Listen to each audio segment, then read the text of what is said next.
Welcome back to Essential Foundations course on Analytic Idealism.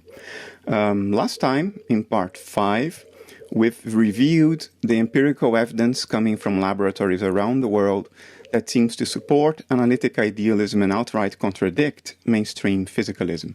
We've seen that in the field of neuroscience of consciousness, there is a very broad pattern of experimental results, even clinical results, showing that some types of impairment or reduction of ordinary brain activity correlate precisely with an unfathomable expansion of consciousness in terms of the richness of experience and the intensity of experience. Some people think that the intensity of experience doesn't count. It doesn't need to be underpinned by brain activity under the premises of mainstream physicalism. But of course it does. Intensity is a quality of experience. It has to come from some pattern of metabolism in the brain under mainstream physicalist assumptions. And we've seen that there is a broad set of phenomena in which this assumed correlation is not only not there, it is inverted.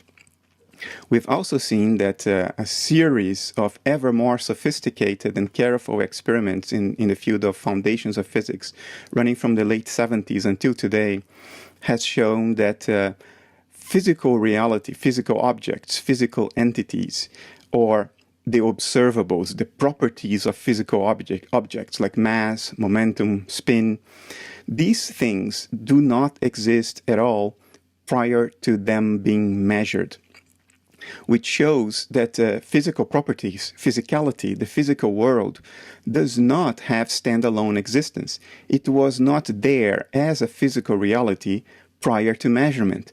Measurement doesn't only uncover physical properties that were already there. No, measurement somehow brings the properties of physicality into existence.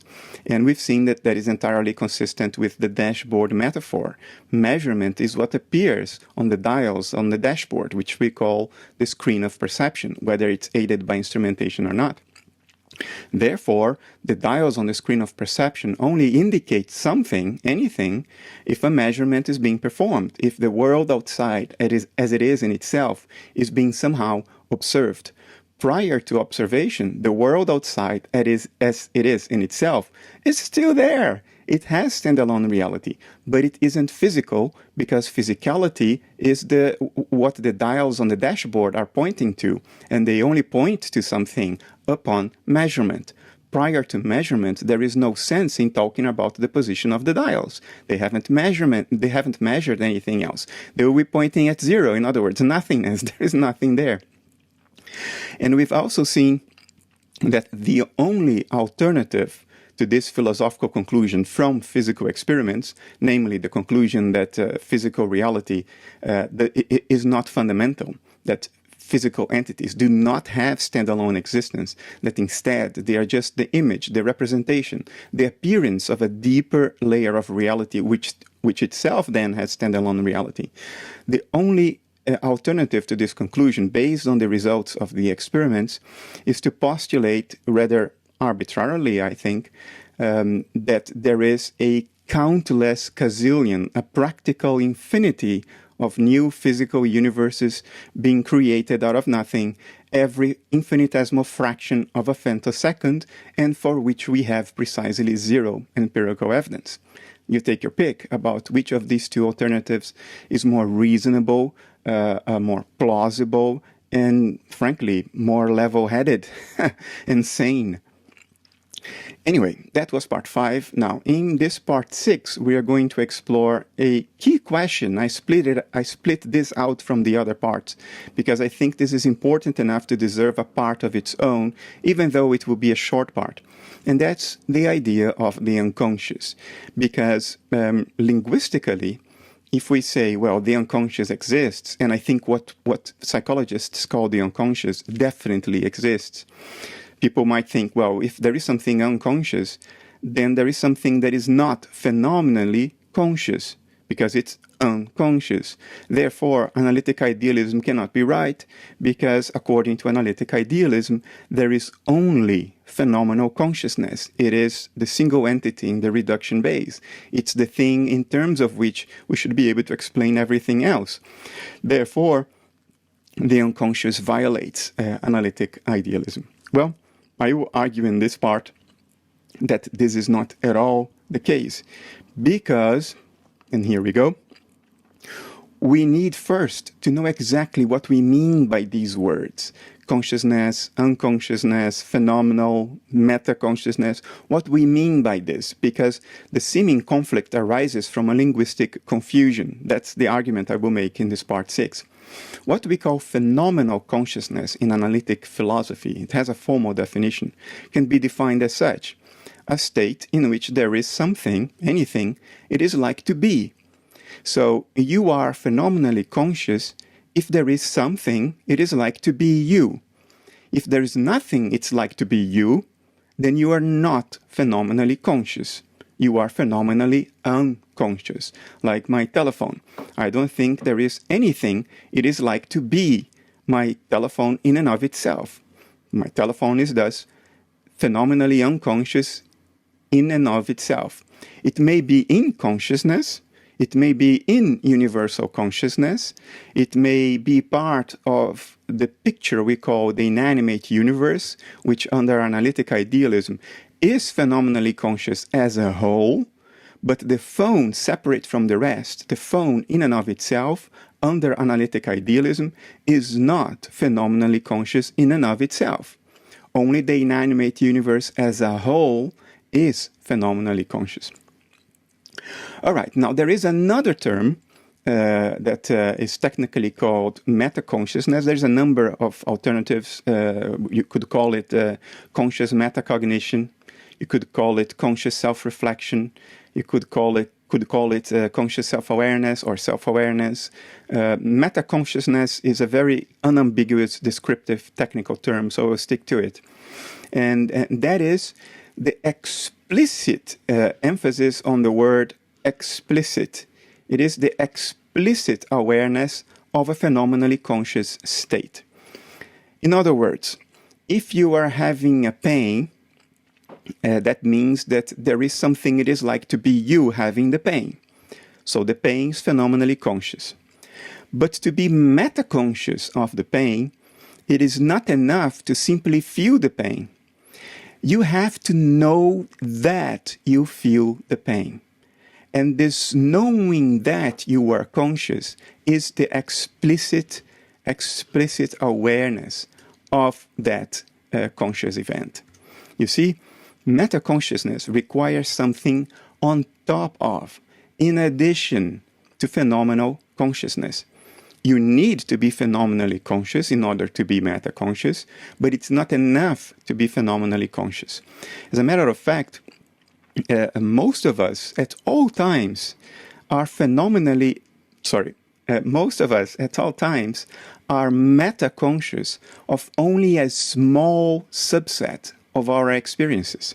For instance, right now and 10 minutes ago, you were phenomenally conscious of your breathing. You could experience the airflow in and out of your nostrils. You could experience the dilation of your rib cage as your lungs inflated and deflated. You would experience the movement of your diaphragm as you breathed. You were phenomenally conscious of all those things 10 minutes ago, but you were not explicitly aware of those experiences. In other words, you were phenomenally conscious of them, but you were not meta-conscious of them. You were not saying to yourself, oh, I am breathing, I am feeling my breathing right now. You're doing this now because I'm calling your attention to it. I'm sort of suggesting that you place your attention on your breathing, and then you will become meta-conscious of your breathing. You will know that you are experiencing the dilation of your rib cage, the airflow in and out of your nostrils, and so on. But 10 minutes ago, you were not meta-conscious of it. You were not explicitly aware of it, but you were phenomenally conscious of it. Is it plausible to say that you were completely unconscious of your breathing 10 minutes ago? Nothing changed between then and now, except that now you're placing your attention on it. You're placing that experience within the focus of attention, which is what we call self-reflective introspection, or meta-consciousness, or explicit awareness. But everything about you that allows you to be phenomenally conscious of your breathing right now was in place 10 minutes ago. Nothing changed. All of your nerves were in place. Only your attention was somewhere else. Therefore, you were not meta-conscious of your breathing 10 minutes ago.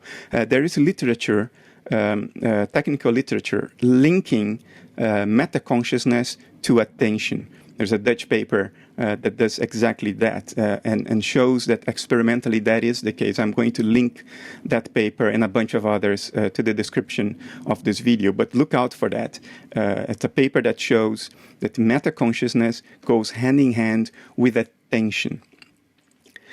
Right. The idea of meta-consciousness was, for the first time, most clearly articulated, I think, by Jonathan Schooler in this 2012 paper, August 2012, published on Trends in Cognitive Sciences. Of course, I will be linking it down here in the description of this video as well. And there he elaborates on what this is. Let me read a passage with you. Critical to both the centrality of the conscious-non-conscious distinction and its equation with reportability is the assumption that people are explicitly aware of their conscious experiences. However, this assumption is challenged when subjective experience is dissociated from the explicit awareness of that experience. Such dissociations demonstrate the importance of distinguishing between consciousness and meta-consciousness. So let's parse this. Let's first look at what he means by this word reportability. Reportability is when you can tell yourself and others that you are having a certain experience. Like if you're in pain and you go to your doctor and you say, "Doctor, I feel pain." You are reporting your conscious inner state to the doctor. We may even report it to ourselves. We may tell ourselves, "Darn, this pain is making me very uncomfortable right now." That's reportability. And reportability requires that you be meta-conscious of the experience you are reporting. Because if you have an experience, but you don't know that you have that experience, you can't report it. If you are in pain, but you're so distracted with other things that you're not meta-conscious of your pain, you can't report it to yourself or to your doctor. And men, more specifically, have this tendency to have pain and not be meta-conscious of it.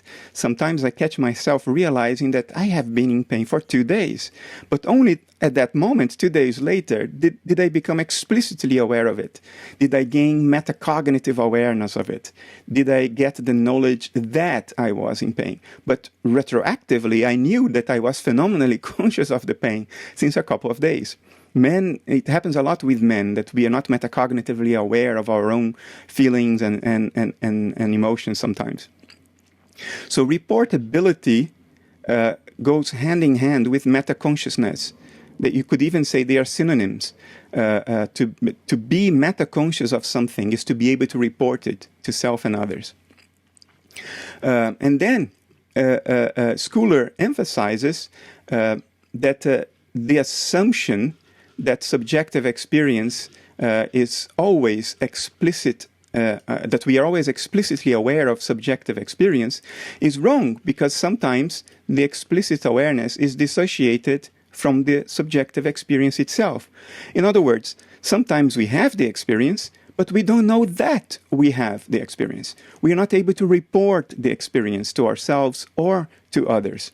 And this is key to distinguishing between consciousness and meta-consciousness. Meta-consciousness is but a subset of phenomenal consciousness. It's the subset of the contents of phenomenal consciousness upon which the focus of our attention falls. And then that subset becomes reportable. Then we become explicitly aware of it and capable of reporting it to ourselves. Only then do we gain the knowledge that we are having those experiences in the subset. But we were already having those experiences phenomenally even before our attention fell on them. All right. and this is my own summary here, the conscious knowledge of the experience, which comes in addition to the experience itself, is what Schuller calls a re-representation.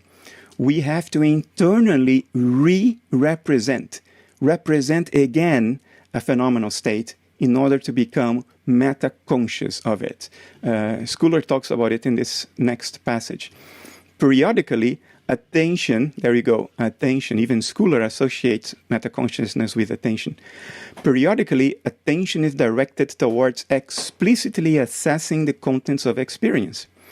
The resulting meta-consciousness involves an explicit re-representation of consciousness in which one interprets, describes, or otherwise characterizes the state of one's mind. In other words, when one reports the state of one's mind to self or others. So re-representation is what happens within the field of attention that allows us to become metacognitively aware of an experience, meta-conscious of the experience, self-aware of the experience, self-reflective of the experience. There are a number of words you can use to describe the same thing. So let's draw a diagram about this. There is a world out there. As we've seen, it's not physical. Physicality is just what appears on the screen of perception, which is an internal dashboard of dials. The world as itself is more akin, as it is in itself, is more akin to a thought. So that's why I put this little balloon to suggest there is a thought. But there is a world out there, as it is in itself, and we all inhabit that world. And then when we look at it, we form internal representations on the screen of perception, on the dashboard of dials. And we see a colorful chair, a colorful table, and an umbrella, a sunscreen, whatever you call it. These are our internal representations of the world as it is in itself. This is physicality. Physicality is these internal representations of the world as it is in itself. The world as it is in itself has no spatial-temporal extension. It's not made of objects. It's not physical. It doesn't have mass, doesn't have spin, momentum, electric charge, amplitude, frequency. These are all ways for us to describe the contents of perception, the representations, not the world as it is in itself, which is more akin to an endogenous inner thought, an inner experience, transpersonal one. Now, for you to become meta-conscious of what you are seeing, you need more than these representations. You need re-representations. So let's say the representations are on your visual cortex, and the re-representations may be, say, in your prefrontal cortex. And they are related to one another. There is a sort of a back and forth between them, because by re-representing your experience, you bring your attention even more to the original experience. When you say, I am in pain, you bring more attention to the original pain and you feel it more, which makes you re-represent it again because it sort of draws your attention again since it's uncomfortable. So you have this back and forth in your awareness between the original phenomenal experience and its internal re-representation, and they sort of reinforce each other in a closed loop. We have many words to express when this happens and it's negative. So people who tend to be too much in themselves, ruminating, thinking things over again and again. So you have this closed loop between an internal representation, which may be something about the external world, like you saw something that made you unhappy, and its internal re-representation, in which leads to all the thinking about what does that mean, and you get into a loop that involves more than just the representations and the re-representations. It may involve other thoughts and emotions, but it certainly involves these two things in a closed loop. As a matter of fact, we know from the neuroscience of consciousness that the so-called Neuro correlates of consciousness seem to be always associated with a back and forth of information transfer between two different brain areas. Now, I submit to you that what we call the Neuro correlates of consciousness are, in fact, the Neuro correlates of meta-consciousness. Why? Because the study of consciousness is fundamentally dependent or has been fully dependent until very recently on the reporting of the subject. People have to report to you what they are conscious of for you to know what they are conscious of. Only very recently, a new paradigm has emerged in neuroscience called the no-report paradigm, but it's still in its infancy.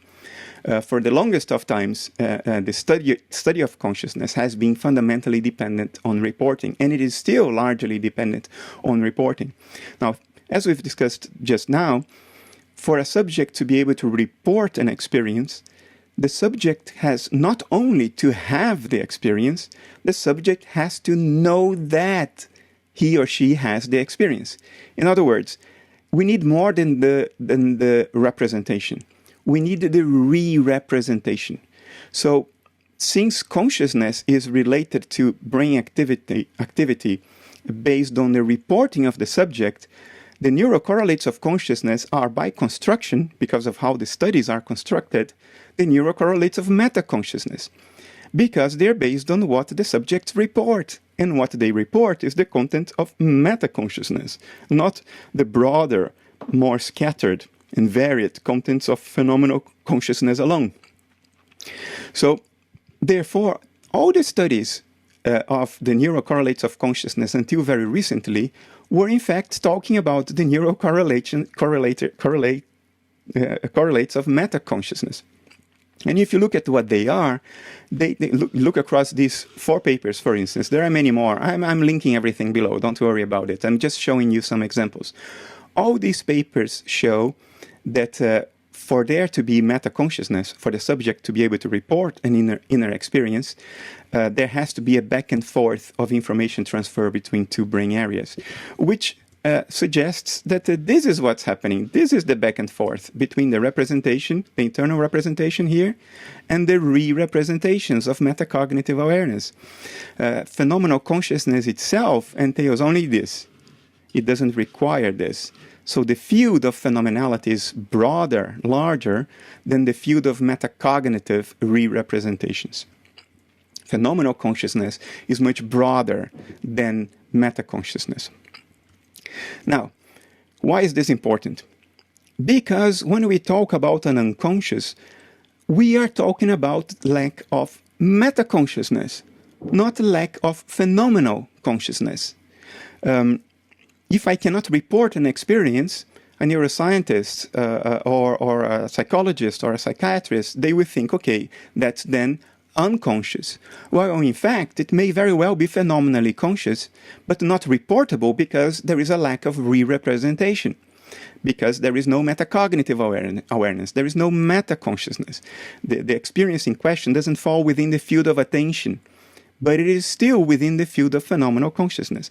And the problem is that a lot of neuroscientists explicitly conflate phenomenal consciousness with meta-consciousness. Look, for instance, at this paper by Alex Clearmans. I quote here the extract that is relevant. He says, awareness, on the other hand, always seems to minimally entail the ability of knowing that one knows. What is this knowing that one knows? He even italicized the that. This is a re-representation. This is meta-consciousness he's talking about. He is equating awareness to meta-consciousness, not to phenomenal consciousness. This ability, after all, forms the basis for the verbal reports we take to be the most direct indication of awareness. No, these are indications of metacognitive awareness, not awareness pure and simple.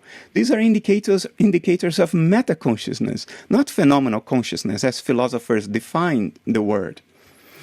When we observe the absence of such ability to report on the knowledge involved in our decisions, we rightfully conclude that decision was based on unconscious knowledge.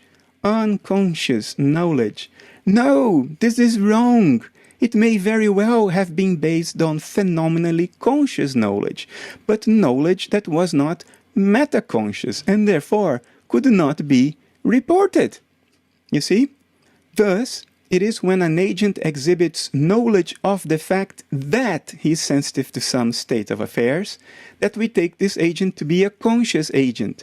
No, no, no, no. The knowledge he's talking about here is what's entailed by metacognition, consciousness. The agent can very well be phenomenally conscious without this knowledge. This second-order knowledge, he's appealing to re-representation, representing a second time. That's the second-order knowledge he's talking about. I argue, critically depends on learned systems of meta-representations. Yeah, I agree with you on that. It depends on meta-representations. In other words, re-representations. And forms the basis for conscious experience. No, it forms the basis of meta-conscious experience, not phenomenally conscious experience. Do you see the problem? That's why we get all confused with these words. And, you know, I'm singling out Alex Clearmans here because he has been the most overt and explicit about it, but it's unfair to him to give the impression that he is the only one, because this conflation has been going on since the early days of depth psychology in the late 19th century. If you look at the works of Freud and Jung, particularly Jung, I consider myself, a mild expert in Jung's work. Jung explicitly defines what he called consciousness as experience requiring three other conditions. The experience has to be, as he says, and I will quote now, under the control of a will, which is his word for the experience has to be deliberate. It also has to be inserted in a web of cognitive associations. It has to have a semantic context. So, for instance, if you're experiencing mother, then you associate mother with milk, mother with birth, mother with life, mother with protection and safety, mother with father, mother with home. So this is all the semantic web of cognitive associations that goes around what Jung calls a conscious experience, a conscious content of the psyche. And number three, he also says that we have to be metacognitively aware of the experience for it to be conscious. He doesn't use these words, metacognitive awareness or metaconsciousness.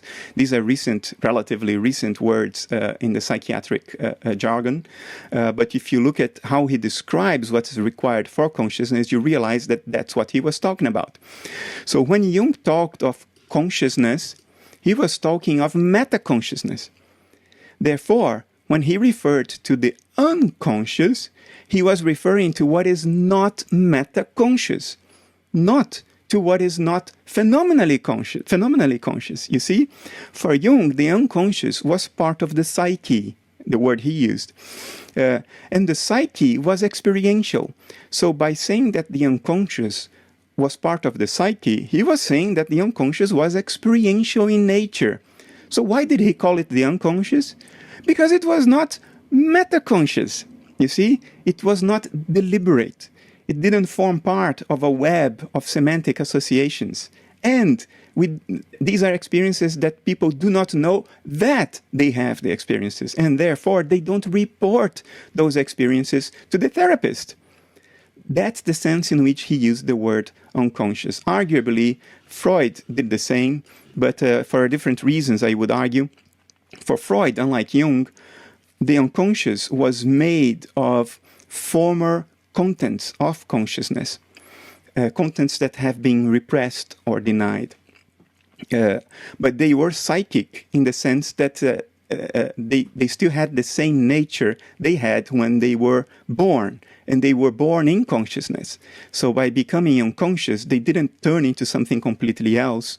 And that's the basis in which I would say for Freud too, the personal unconscious was made of phenomenal experiences that we have continuously, but which we cannot report even to ourselves because we deny and repress those experiences. So it's like a repressed pain. If you are well trained enough in ignoring pain, like professional soldiers or professional fighters are, you are able to eliminate metacognitive awareness of your pain. In other words, you eliminate meta-consciousness of your pain.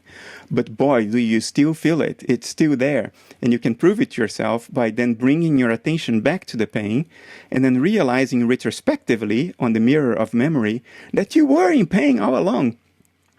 So this conflation between consciousness and meta-consciousness has been around since the early days of depth psychology, and we shouldn't single out Clearmans as the sole guilty party about it. It's widespread even in today's analytic philosophy.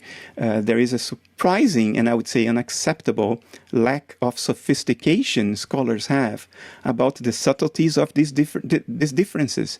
These differences are real. They exist. We miss them at our own cost, at our own loss, so to say. It is very important for philosophers of mind to have minimum introspective awareness of what mind is from a first-person perspective before they can start lucidly writing about mind. And unfortunately, that doesn't often happen. A lot of, well, at least some philosophers of mind I am aware of are incredibly unsophisticated as far as introspection goes. They do not know much about the subject of their study from a first-person perspective, which is the only perspective you can really study the mind with depth. Everything else becomes a scholarly, puzzle-solving exercise based on what others have read, but others have written. But none of what is written has any weight unless it has originally come from an introspective awareness of what mind and experience are, right? So it is important to keep this distinction in mind. And if you do so, then you realize that the distinction between consciousness and unconsciousness is not the distinction between phenomenal consciousness and the lack of phenomenal consciousness. No, there is only phenomenal consciousness under analytic idealism. And what we call the unconscious under analytic idealism is merely the parts of phenomenal consciousness, the contents, the excitation patterns of phenomenal consciousness that are not metaconscious, or which are dissociated from the perspective of a certain center of awareness. But we've talked about dissociation in part 4 already. I'm not going to repeat that. We can account for the unconscious based on two things. What I've talked about today, which is the unconscious, with air quotes, it represents the lack of meta-consciousness, not the lack of phenomenal consciousness. That's number one. Number two, what we call the unconscious are the contents of universal phenomenal consciousness from which we are dissociated. So dissociation and meta-consciousness or re-representation account for what we call the unconscious within the framework of analytic idealism without contradicting analytic idealism. Now you might say, well, but okay, even if we can grant this separation between consciousness and meta-consciousness, we know that sometimes we go flat out unconscious, like if I pass out, I am unconscious. If I am under general anesthesia, I am unconscious. If I am sleeping and not dreaming, I am unconscious. I am unconscious all the time, every day. Is that true? No, that's not necessarily true, because when we say wake up in the morning and we don't remember our dreams and we say, okay, I have been unconscious for the past 6 or 7 hours. Actually, all you can say for sure is that you do not recall experiencing anything for the past 6 or 7 hours. You cannot categorically say, based on the empirical data of the moment, that you were not conscious during those 6 or 7 hours. The best you can say is that you do not recall being conscious. And that may have two explanations. If you don't recall being conscious, either you're really not conscious or you just don't remember consciousness that you actually had during 6 or 7 hours. And we know that that happens. How many times did it happen to me that I wake up in the morning in a hurry to go to work, and I don't remember having had any dream. I thought I was flat out in the dark the entire night. And then only for later in the day or in the evening, because of some cognitive association I make with what somebody said or something I saw on TV, then I remember I had a dream, a very intense, very rich dream the previous night. So how can I be ever sure that I was not conscious during sleep? As a matter of fact, you know, even if you're not dreaming, and we can know that, and I'm alluding to this paper now, we know that because if you are asleep, we can hook you up to an EEG cap, and dream activity has a certain Neuro correlate that we can see on the EEG traces. So we know when a person is dreaming or not. So these guys here, Jennifer Vint, she has a bunch of very nice papers, by the way. I like her work a lot.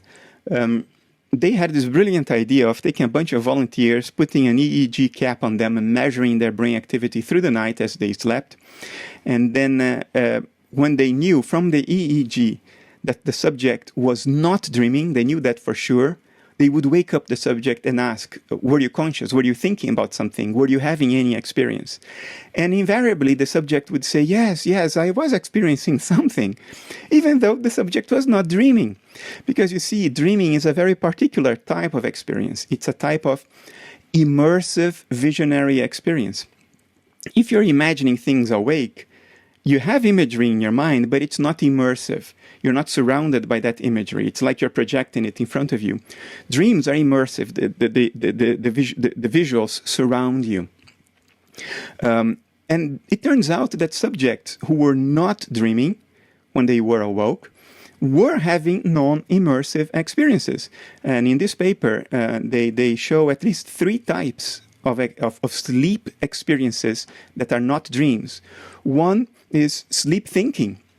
It turns out we actually think while we are asleep, and that thinking is not immersive. Another one was selfless experiential states in which there doesn't seem to be an individual self involved.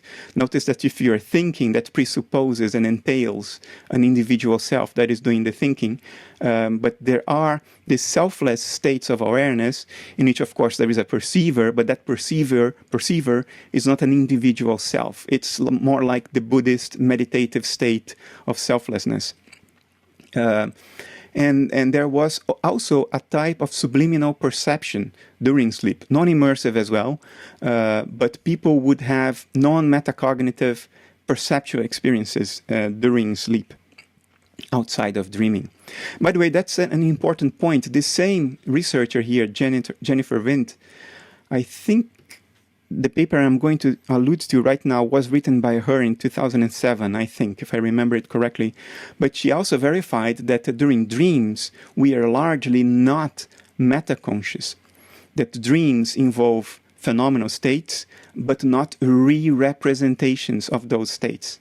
In other words, during the dream, we are experiencing, but we don't know that we are experiencing. There is a paper by her, which I will link underneath, or maybe it's by someone else, I don't remember quite well. But there is a paper from 2007, I think, that has studied this and has shown that dreams largely lack metaconsciousness, self-reflective awareness, which shows very clearly that you can have experience without metaconsciousness, because we dream, we all know we dream.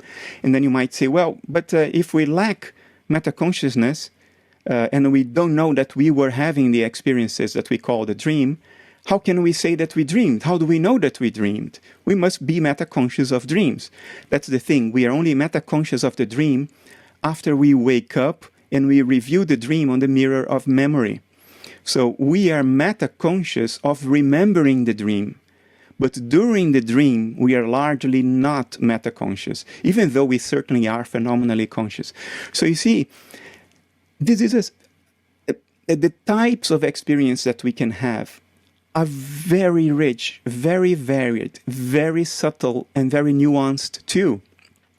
And it's important, especially in the Western tradition, that we develop some sophistication about this. Because otherwise, things will just pass us by. We will not see what's going on. It's bad enough that our vocabulary about states of mind is so limited compared to what people in the East have, for instance. We are not very sophisticated about it because we don't have a tradition of introspection in the West, like people in the subcontinent have, and in a broader sense, people in the East have. But we desperately need to evolve this vocabulary, to evolve the subtlety of introspective awareness in order to be able to know what we are talking about. We are talking about mind and experience here. We ought to have some kind of sophistication in our understanding of what mind and experience are, so we can talk with some reason about it. Otherwise, we are playing an artificial conceptual game, a sort of checkers game on a board that has nothing to do with the reality it supposedly represents. So, but to go on the theme of this slide, I mean, there is research showing that even during general anesthesia, there are subliminal perceptions, or there are forms of awareness during general anesthesia, during surgery, which doesn't mean that you're feeling the pain of the surgery. That's not what I'm implying here. It means that you're having some form of experience during general anesthesia, which you can then not remember afterwards. Because we know, and that's, I don't even need to point a paper because this is textbook now, it's common knowledge, anesthesia impairs memory formation. There are drugs used by anesthesiologists that aim at exactly doing that, not allowing you to remember. So when we wake up from general anesthesia, we say, oh, I was not conscious. Well, you don't remember that you were conscious because the drugs had that effect. Some of the drugs were meant to have that effect. And even the ones that were not meant to have that effect also have that effect. We also know that if we don't have metacognition of an experience, if we are not metaconscious of an experience, it's harder to remember it later. Because memory pathways are facilitated by our knowing that we had the experience. And by our telling ourselves, I am having this experience right now. And then you remember it later. But if you don't tell yourself, I am having that experience right now, it's very hard to remember the experience later. So we have to get more sophisticated. You know, unconsciousness, literally defined as the lack of phenomenal consciousness, is never there. You're never really phenomenally unconscious. You just have different states of consciousness. Some metaconscious, some not. Some dissociated, some not. Some intense, some less intense. Some that you remember, and some that you don't remember. You see? This is what we're talking about. So, none of this stuff surrounding the very confusing concept of unconsciousness in Western thinking today, none of it contradicts idealism, analytic idealism. On the contrary, they tend to reinforce analytic idealism because there is a lot of research coming out now. One of the examples is this paper. I will be linking others underneath. You can have a look. There is a variety of other cases. A lot of this new research is showing that all of these states that we associate with seeming unconsciousness, such as syncope, you know, when you pass out, or sleep, dreamless sleep, or general anesthesia, or hyperventilation, you pass out by breathing too deep and too fast. All these states that we traditionally associate with unconsciousness, they are actually conscious. Neuroscience of consciousness is now showing that there is phenomenal consciousness entailed in all of these states. So this actually reinforces analytic idealism insofar as the key premise of analytic idealism is that all there is phenomenal consciousness. Now, there are many modalities of experience within phenomenal consciousness. Some of them fall within attention and are metacognitive, others don't. Some are dissociated in different alters, in different centers of awareness. Some are remembered, some not, but they are all phenomenally conscious. There's a broad spectrum of types and qualities, but they are all ultimately phenomenally conscious.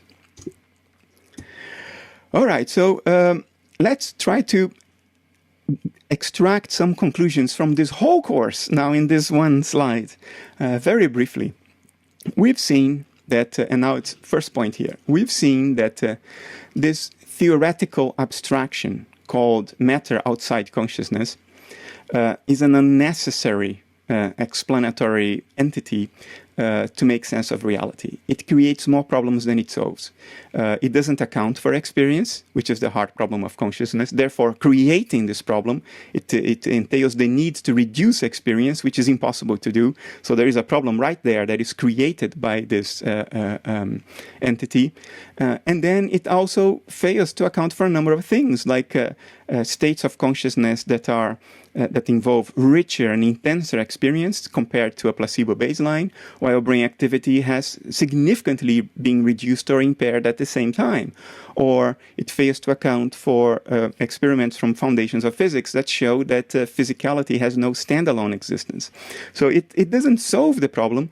It is conceptually unparsimonious because it puts forward a non-tick category that we don't need at all to make sense of things, and it only creates problems instead of explaining anything. We can account for everything, all empirical phenomena, including the introspective ones, on the basis of a spatially unbound field of phenomenal consciousness, a spatially unbound field of subjectivity, a universal subject, if you will, because as we've seen, experience is just a pattern of excitation of the experiencer. The experiencer is the ultimate element in the reduction base. We can explain everything on the basis of one universal phenomenal consciousness alone. What we need to do is to take into account and keep in mind that the so-called unconscious is merely a segment of this phenomenal consciousness that lacks, for instance, self-reflective awareness, that lacks re-representation, that's not accessible through self-reflection. Or it may be a content of phenomenal consciousness that is dissociated from the perspective of a certain center of awareness within that field of subjectivity. We've discussed this in part 4. We also have to keep in mind that we need to make sense of the empirical fact that there seems to be multiple minds. So if ultimately there is only one universal mind, how do we account for the seeming multiple mentalities that exist? I mean, I can't read your thoughts, presumably you can't read mine, so we seem to have different minds. Well, we only need a process called dissociation to make sense of that. And dissociation is an empirical fact. We know that dissociation exists in nature. We know that it is strong enough for the purposes of this metaphysics. And we know that it does exactly what it needs to do for us to be able to use it as an explanatory process to solve the so-called decomposition problem, to explain how multiple minds actually exist within one single unified mind. And the empirical evidence is remarkably consistent with this hypothesis, as we've seen. There are two main lines of evidence that we've looked at. One is the refutation of physical realism in Foundations of Physics, the refutation of this notion that the physical world has standalone existence, that it's primary.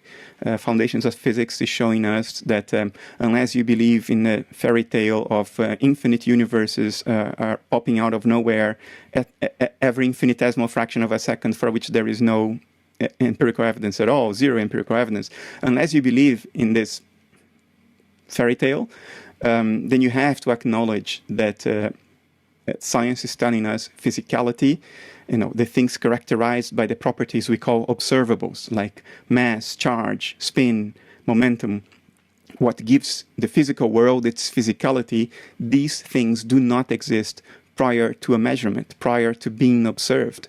Whatever is out there prior to measurement is not physical. Physicality is the result of measurement. It's the position of the dials on our internal dashboard, which is measuring the world outside. But we don't have a transparent windscreen, a transparent window to see the world outside as it is in itself. We only have the dashboard, and the dashboard is physicality. And it's always measuring whatever is really out there. And the result of that measurement is what we call the physical world, but it's not the ultimate reality. And there is another line of empirical evidence, as we've seen in the psychiatry and neuroscience of consciousness, which seem to contradict physicalist tenets. So much so that there is a sort of a desperate search for a way to save a mainstream physicalism from the clutches of these results, which is leading to some ludicrous arguments being put forward with a straight face in some major scientific publications. We've seen that in part 5, I believe, about empirical evidence. So this is it. There will be one more part to this course, part 7, in which I will address some of the more significant criticisms of analytic idealism, and I will answer them one by one. It will be a short, straightforward part, because now we've covered most of the content of that part as well. So I will do that just sort of to link content you have already seen to specific criticisms, so we know, where the correspondences are, and such that I explicitly address the criticisms, not only implicitly as I have already done from part 1 to part 6. All right, take care, and I will see you next time.